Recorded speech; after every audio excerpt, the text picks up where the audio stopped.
Leave is not granted. The member for Solomon has the call. Thank you very much, Mr. Speaker.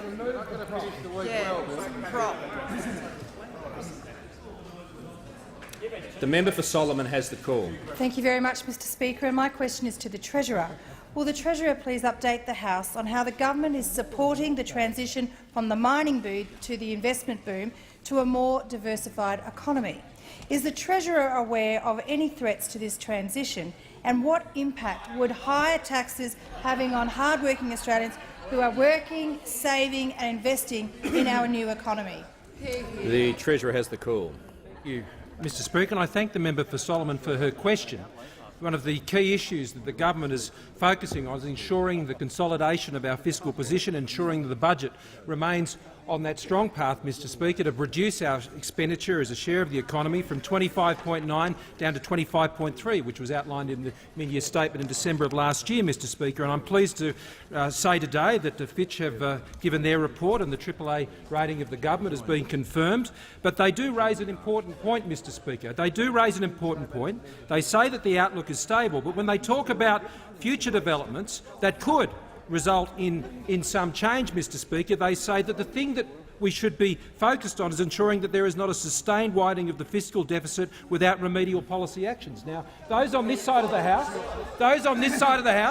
have policy actions, Mr. Speaker, to ensure that we remain on that credible and solid path to ensure that we are reducing expenditure as a share of the economy.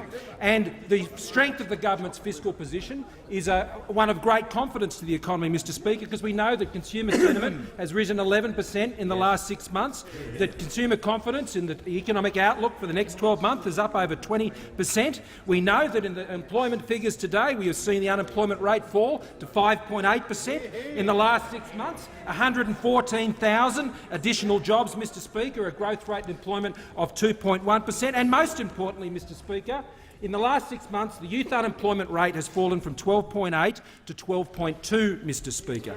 But to ensure that we keep this fiscal consolidation on track, Mr. Speaker, the thing you don't do is what those opposite would do if they got control of the Treasury benches. What those opposite want to do, Mr. Speaker, is add another $60 billion of expenditure to the government's ticket. That includes $13.4 billion in savings that they refuse to support in this parliament, Mr. Speaker. Some $11.4 billion worth of new expenditure that they have announced since the last budget, and some almost $35 billion of expenditure of measures that they are leading the Australian people to suggest that they would reverse if they came into government, Mr. Speaker. That's some $60 billion, Mr. Speaker, which is equivalent to almost 1% of GDP that those opposite want to put on outlays, Mr. Speaker. And you know how they're going to pay for that $60 billion?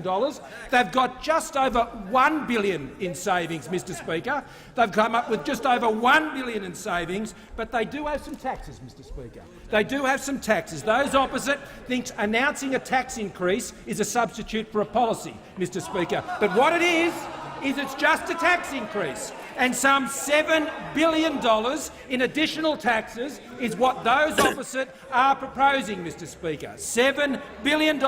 And of course it includes a 50% increase in capital gains tax on investment, the last thing a transitioning economy needs. Treasurer's time.